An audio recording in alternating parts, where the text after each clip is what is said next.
just been added to the FBI's top 10 most wanted list, and he's the first alleged member of Tren Aragua. The FBI has added a senior leader of the Venezuelan gang Tren Aragua to its 10 most wanted. He disappeared for 7 years, and during all that time, he ran an empire of death. Federal agents call him the shadow of the Venezuelan cartel. More than 140 fake identities, billions in turnover, mass murders, and a drug pipeline that ate entire cities from the inside out. Now, the hunt is over, and federal agencies are preparing to reveal what has been hidden in darkness for years. He built his power in the shadows, and the shadows became his fortress. A former commander of a South American criminal faction transformed into the architect of a vast underground empire that operated without signs, without labels, without a trace. For years, he hid behind hundreds of false names, avoided social media, left no digital footprint. Only the smuggling routes stretching from Venezuela to the United States. His network spanned several key states, turning Los Angeles, Houston, Chicago, and Queens into hubs for trafficking and distribution. It was here, in unremarkable neighborhoods, from the Chinese marketplaces of East LA to the warehouse belts of Texas, that the supply corridor ran, keeping the cartel untouchable for years. The raids that struck 14 locations across 4 states at the exact same moment became the biggest blow to this network in the past decade. For federal agents, this wasn't just a search. It was an intelligence-level operation, prepared through years of surveillance, intercepts, and digital reconnaissance. At first, it looked like a routine Texas case of small-scale drug trafficking. A few suspicious packages, unusual cryptocurrency payments, and an anonymous tip about couriers who don't even know what they're carrying. Everything landed on the desk of a joint FBI, DEA, U.S. Marshals, and HSI task force that expected to uncover yet another South American supply route. But very quickly, it became clear. They had stumbled onto something much bigger. The first months of the investigation were nothing more than procedural work. Controlled buys, checking front companies, examining invoices and import declarations. But the agents were alarmed by recurring shipments of laboratory reagents and pharmaceutical stabilizers, arriving in Texas in small batches, but marked with identical digital sender codes. Payment analysis revealed something else. The money flowed through disposable crypto wallets and dissolved into a web of microtransactions typical of international chemical cartels. Only after investigators secured a court order for wiretaps did the picture begin to take shape. The first recordings were chaotic. Fragments of Mandarin, Venezuelan slang, and occasional Spanish with a Mexican accent. But one codename kept repeating: El Fantasma, the ghost. A man who never appeared directly in conversations, yet every decision was cleared through him. Encrypted communication channels operated through burner SIM cards and VPN layers, but one courier's mistake, sending a digital key in an unprotected chat, gave analysts their opening. When decrypted, the data showed all communication converging on a single coordinator who used no real identity at all. Signal pings, metadata, and timestamps pointed to the movements of the same individual across Texas, Arizona, and New Mexico. That was the first moment the ghost became real. While the wiretaps continued, agents began mapping logistics. They discovered that chemical components entered the United States through pseudo-laboratory companies, then passed to couriers who delivered them to hidden workshops in industrial zones. There, small mobile groups of mixers processed the precursors, not the drug itself, before shipping them to cartel partners in Mexico. During surveillance, investigators uncovered fake invoices, forged quality certificates, and an entire web of shell companies registered to disposable identities in Nevada, Texas, and Delaware. Each one existed for a single function. One received the chemicals, another moved cryptocurrency, a third paid for transport, a fourth rented warehouses. None were connected on paper, but digital traces pointed to the same coordinator. The task force quickly understood. This was no local trafficking cell. It was a fragment of a much larger transcontinental system, where every segment worked autonomously, unaware of the rest. And the man running the entire chain, the ghost, was so well concealed that his existence could be confirmed only indirectly. Call patterns, missing couriers, sudden route changes. The breakthrough came when agents intercepted a series of encrypted voice messages discussing a corridor shift and red code in the north. Analysts compared that to the GPS data of a truck that suddenly altered its route to avoid a state checkpoint. That real-time correction, made minutes after a controlled buy, proved one thing: a coincidence was impossible. Someone was monitoring the situation in real time. After that, additional units from Houston and Washington joined the operation. Over the next 4 months, the Ghost's activities were traced through scattered digital fragments, sporadic payments, crypto exchange movements, recurring comments and shipping notes, rare phrases used by couriers. But the investigation entered a new phase when analysts confirmed that Venezuelan trafficking routes overlapped with supply lines previously exposed in Chinese-American fentanyl cases. It became obvious. The Ghost's cartel wasn't just using Venezuelan routes. It had integrated them into a global network, powered by cryptocurrency gateways, forged documents, and multinational couriers who didn't even know who they were working for. His empire had no physical center. It existed in digital transactions, encrypted voice bursts, AI-generated identities, and counterfeit passports. When federal agencies finally assembled the entire mosaic, the operational plan was ready. And at the center of the picture stood a man no one had ever seen, yet whose presence shaped every decision. The Ghost was no longer a shadow. Now he was the target. The Ghost wasn't just a coordinator. He was the architect of a multi-layered system that demanded complete mobility and absolute invisibility at the same time. FBI and DEA analysts reconstructed what his lifestyle must have looked like. A person who never uses the same route twice, avoids any digital signatures, yet somehow maintains access to all key cartel resources: money, labs, weapons, and personnel. That narrowed the search to remote facilities suitable for hidden logistics. One location stood out: a sealed-off compound in central Texas, surrounded by farm warehouses and access roads that were almost never monitored. To an ordinary observer, it looked like a private storage facility. To analysts, it was the perfect command center for someone who lived between imaginary identities. Here, investigators believed, all branches of the operation intersected. 1. Chemical supply chain, drugs and precursors. The backbone of the network wasn't finished narcotics, but components imported in small batches from abroad. They arrived disguised as laboratory reagents or pharmaceutical additives, but in reality were part of a global precursor flow similar to the ones exposed in major Chinese-American fentanyl operations. Moved through layers of shell importers, the chemicals ended up in mobile labs, converted kitchens, garages, and rented farm structures, where they were mixed according to instructions sent through encrypted channels. The result? Compounds with potency capable of producing tens of millions of lethal doses. 2.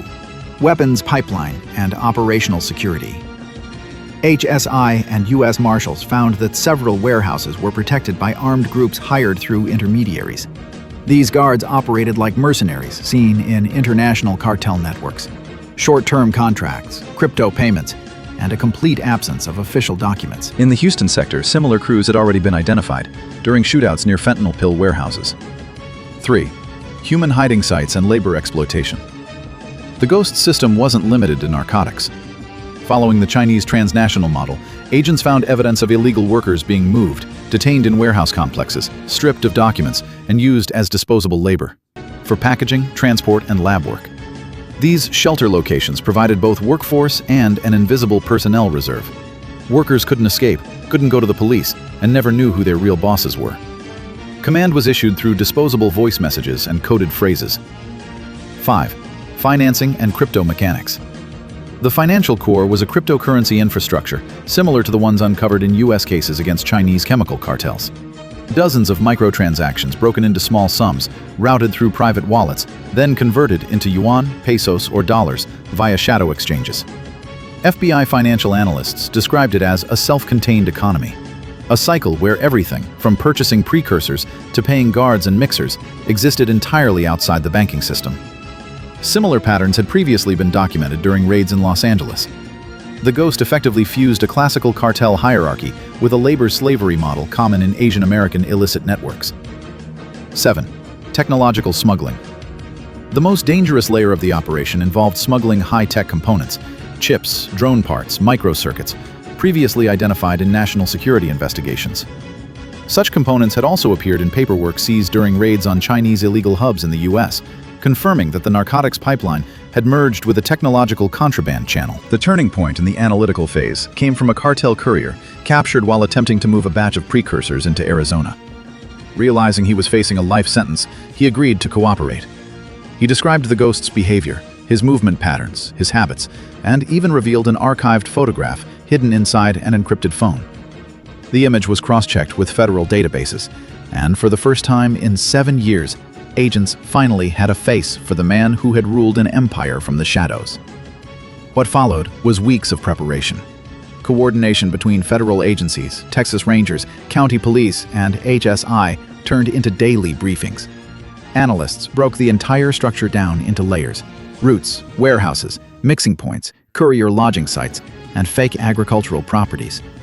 The primary objective was to pinpoint the command node. The informant identified a sealed facility in central Texas, a former agricultural station next to a chain of abandoned grain silos. It fit the ghost's psychological profile perfectly: mobility, silence, no witnesses, and ready access to ground routes. Tactical units created a detailed assault map: approach roads, fields of fire, possible exits, camera locations, escape routes. Sniper teams were assigned elevated vantage points, and the HRT, Hostage Rescue Team, prepared contingencies in case hostages or trafficked workers were being held inside. The decision to strike that day was made after intelligence confirmed a new shipment of precursors en route to the site. That meant 2 risks. Either the ghost would vanish again after another route adjustment, or, far worse, he would begin relocating his mobile laboratory. In both scenarios, the feds would lose their window. So, at 03:40 a.m., all teams received the order: green light, move. 3 months of technical preparation made this operation one of the most meticulously executed in Texas in recent years. All work was conducted under absolute silence. Minimal personnel, only state special units, and a small group of DEA operators, with information access restricted strictly under the need-to-know protocol. Drones with night vision stabilizers monitored the site. The perimeter was tracked by thermal cameras and radio jammers, and every planning stage took place in closed briefings. A crucial role was played by an off-the-books agent who, posing as a camera maintenance technician, managed to infiltrate the complex. He established visual contact with the suspect and confirmed the most important detail: a scar on the left arm matching the informant's description. That moment became the final puzzle piece before the assault. During the search, the scale of the seizure shocked even veteran agents. Inside the lab, they found more than 64 kilograms of precursors, enough to produce hundreds of thousands of doses, potentially lethal to millions. Nearby lay a mobile pill press, chemical mixture catalogs, and canisters marked with toxicity labels. In the storage block, they found military-grade weapons: 11 semi-automatic rifles, 2 carbines with modified bolts, 3 pistols with suppressors, crates of ammunition, all without serial numbers. The financial section was no less significant: over $280,000 in cash, hardware crypto wallets, 2 metal cabinets with counterfeit seals, accounting ledgers with double entry records, and more than 40 sets of forged documents, passports from multiple countries, ID cards, transport licenses. In the server room, 3 heavy desktop stations with encryption, routers, radios with altered frequencies, and most importantly, an external SSD containing encrypted operational logs. This was the command node for trafficking management, payment routes, and courier contacts. During clearing operations, 11 people held against their will were evacuated from the basement: workers, loaders, and 1 mid-level coordinator. All testified that the site was used not only for production and packaging, but also as a temporary holding and redistribution point for labor across the network. The seized evidence became the foundation of the federal charges. The Ghost's multi-layered scheme was finally and fully proven. The arrest of the Ghost became one of the cleanest operations in recent years. At 4:30 a.m., tactical units closed the perimeter, neutralized the guards, and took the target alive without a single shot fired. It happened so quickly that he only managed to raise his hands and say, "I'm unarmed." To the agents, it was a clear sign. He understood that the 7-year game he had been playing was finally over.